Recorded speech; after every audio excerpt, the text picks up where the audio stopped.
اور یاجوج و ماجوج کے بارے میں 2 مقامات ہیں جہاں قرآن مجید میں ذکر ہوا ہے. یہاں پر بھی ظہور قیامت کی نشانی کے طور پر ذکر ہوا ہے. یہ وہ وقت ہوگا جب پھر قیامت قریب آ جائے گی.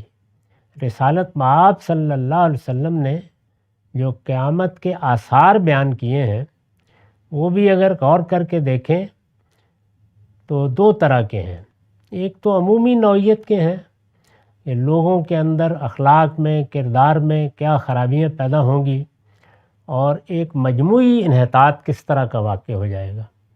اس کو یوحنا عارف کے مکاشفے میں اس طرح بیان کیا گیا ہے کہ محمد الرسول اللہ صلی اللہ علیہ وسلم کی بعثت کے 1000 سال بعد یہ عمل شروع ہوگا، اور جب یہ شروع ہوگا تو بالکل وہی تعبیر ہے، شیطان کو گویا کھلا چھوڑ دیا جائے گا.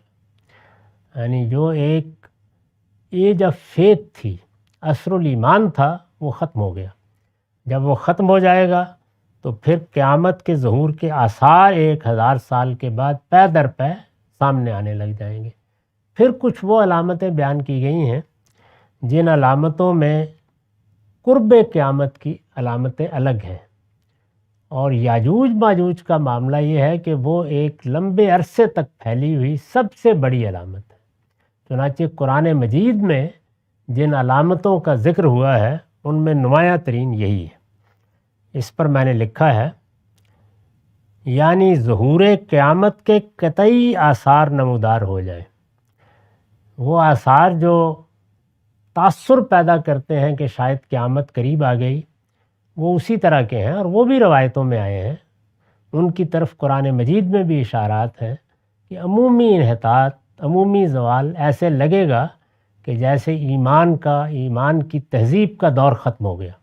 میں نے عرض کیا کہ اس کی مدت بھی الہامی صحیفوں میں بیان ہوئی ہے کہ رسول اللہ کے بعد 1000 سال.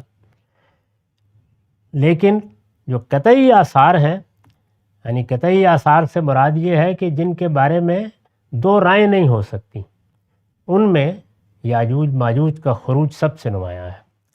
یعنی ظہور قیامت کے قطعی آثار نمودار ہو جائیں اور اس کے بارے میں کسی بحث کی گنجائش نہ رہے. اگلی آیت سے واضح ہے کہ یاجوج و ماجوج کے خروج کے بعد یہی صورت پیدا ہو جائے گی.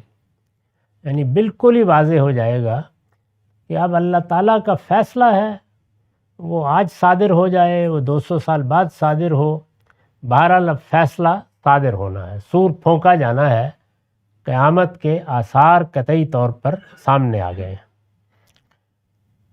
یہ دونوں، یہ یاجوج و ماجوج کون ہیں؟ یہ دونوں نوح علیہ السلام کے بیٹے یافس کی اولاد میں سے.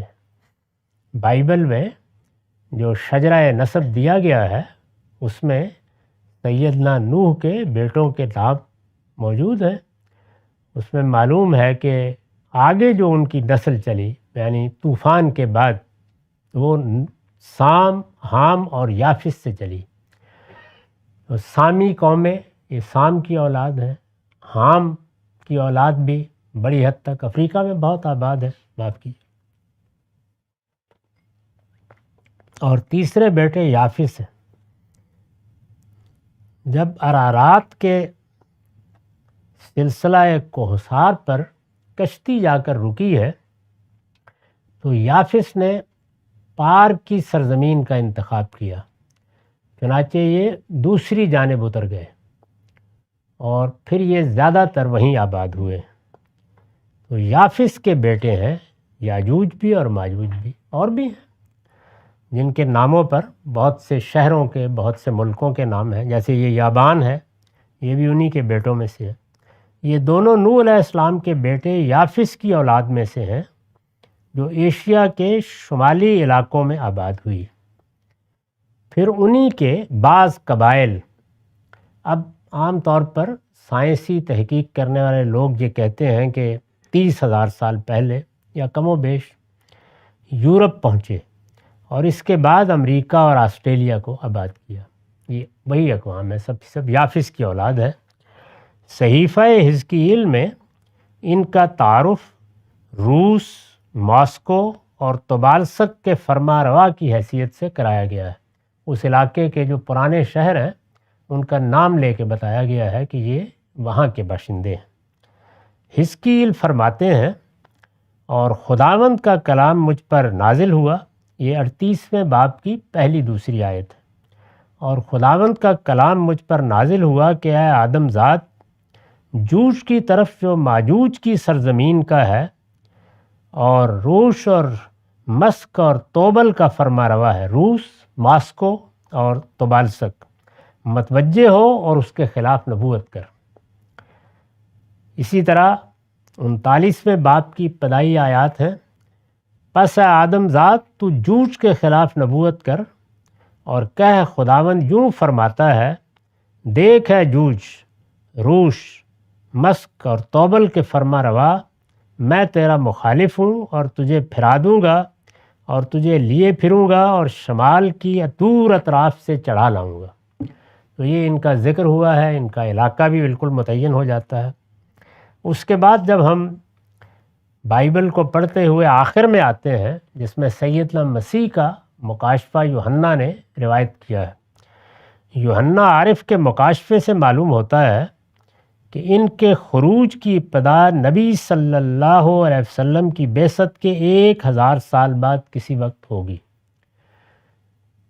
یعنی رسالت مآب صلی اللہ علیہ وسلم کے بعد 1000 سال غلبے کے سال ہیں، جس میں پیغمبروں کا دین، ان کی تہذیب، ان کی ثقافت اور اسی طرح سے ان کے ماننے والے گروہ وہ اپنا غلبہ قائم رکھیں گے۔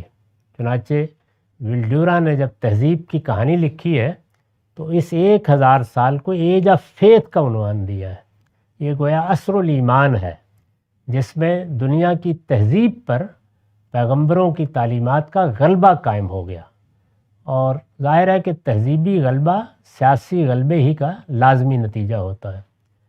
چنانچہ جو دنیا کی تاریخ ہمیں معلوم ہے، اس کی روشنی میں یہ کہا جا سکتا ہے کہ پہلا دور شرک کا دور تھا، اس میں شرک پر مبنی تہذیب وجود میں آئی، ہر جگہ اس کا شیوع ہوا، مشرکانہ مذاہب نے طرح طرح کی صورتیں اختیار کیں، دنیا میں بڑی بڑی میتھالوجی وجود میں آ گئی، وہ خواہ ہندوستان کی ہو، مصر کی ہو، قدیم بابل کی ہو یا یونان کی، اسی کی حکومت ایک لحاظ سے قائم رہی، اور دنیا میں جتنی بڑی تہذیبیں ابھریں ان میں حکمرانوں نے اسی کو اختیار کیا، وہی ان کا مذہب تھا، وہ انہی کے اوتار بن کر حکومت کرتے رہے، اور پیغمبروں کو اس زمانے میں کوئی کامیابی نہیں ہوئی۔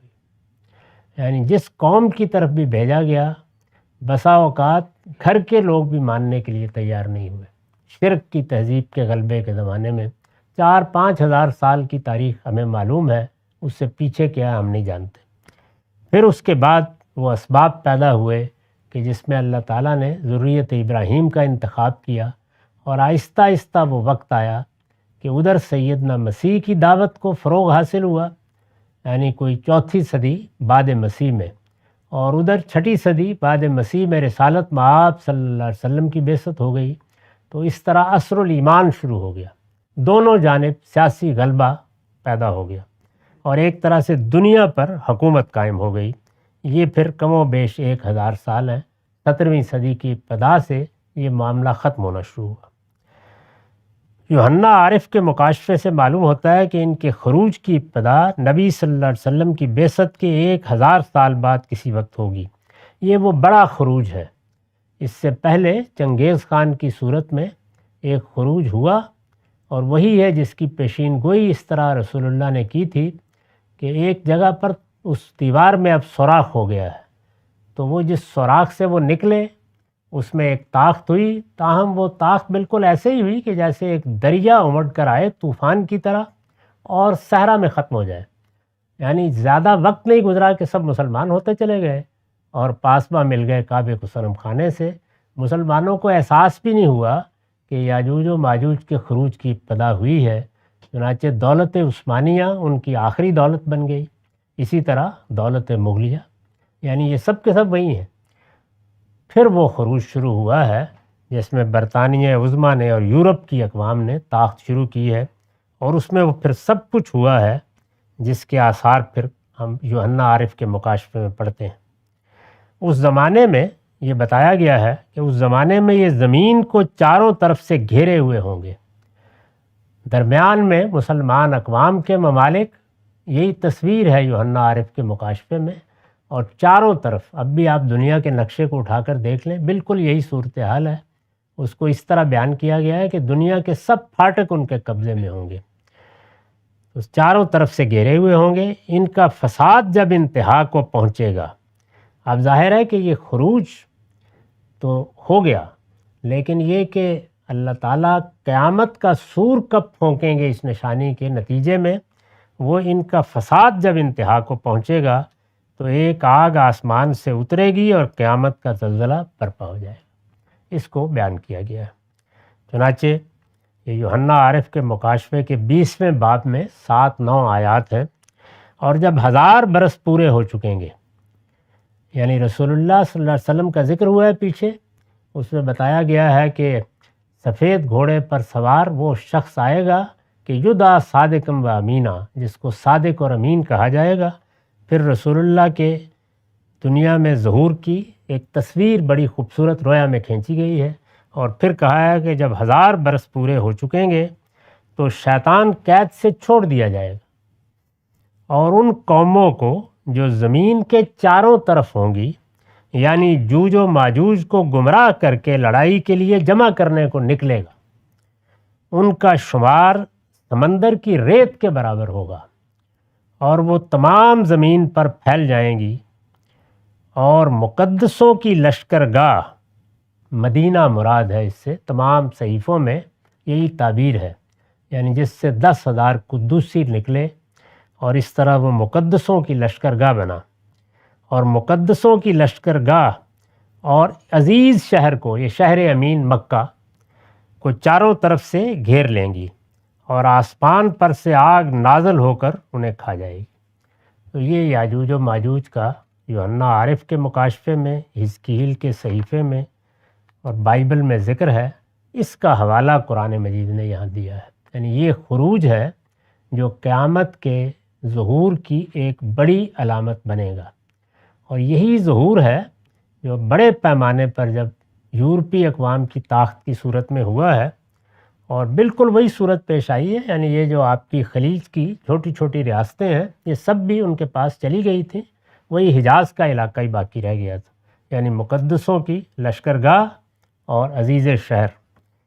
تو یہ من کل حدب ینسلون کی ایک بڑی تصویر ہے، ہو سکتا ہے اس کے بعد مزید بھی دیکھنے کا موقع ملے۔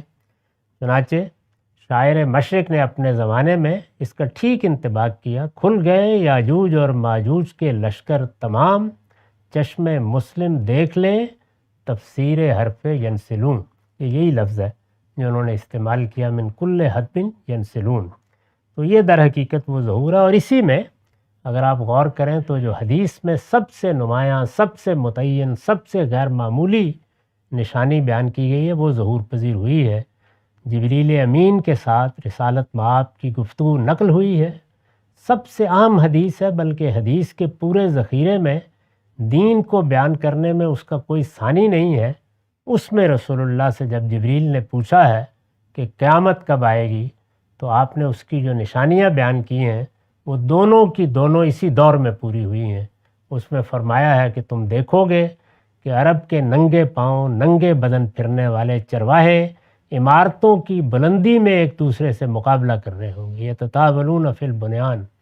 پھر بعض دوسری روایتوں میں مزید تفصیلات بھی ہیں اس کی کہ کیسے سرسبزی آ جائے گی، کس طریقے سے پانی کا اہتمام اس سارے علاقے میں ہو جائے گا، وہ پھر تفصیلات ہیں۔ اور دوسرا یہ بیان کیا کہ انطلد الامۃ ربتہا، غلامی بطور ایک ادارے کے دنیا سے ختم ہو جائے گی۔ تو اس طرح گویا وہ قریبی زمانہ ہے جس کا ذکر کر کے یہاں اللہ تعالیٰ نے یہ فرمایا کہ قیامت آ جائے تو آ جائے۔ یہ لوگ جنہوں نے اپنے باطن میں فیصلہ کر لیا ہے کہ یہ پیغمبر کی بات کو قابل توجہ یا درخور قبول نہیں سمجھیں گے، یہ پلٹنے والے نہیں ہیں۔ یعنی بات یہ بیان کرنا تھی، لیکن اس کے ذیل میں یاجوج و ماجوج کا ذکر بھی ہو گیا، اور یہ بتا دیا کہ یہ کس نوعیت کا معاملہ ہوگا، اور پھر اس کے بعد فوراً بعد یہ کہا ہے وقت طرب الوعد الحق، یہ ہے قیامت کے وعدہ برق کے قریب آ جانے کا وقت، اور پھر یک بیک تم دیکھو گے کہ ناگہاں ان منکروں کی آنکھیں کھلی کی کھلی رہ جائیں گی۔ اس وقت تو یہ سننے کے لیے تیار نہیں ہیں، لیکن اس وقت کچھ بھی نہیں کر سکیں گے اور کہیں گے کہ یا ویلنا قد کنا فی غفلۃ من ھذا بل کنا ظالمین، ہائے ہماری بدبختی، ہم اس سے غفلت میں پڑے رہے بلکہ ہم ظالم تھے۔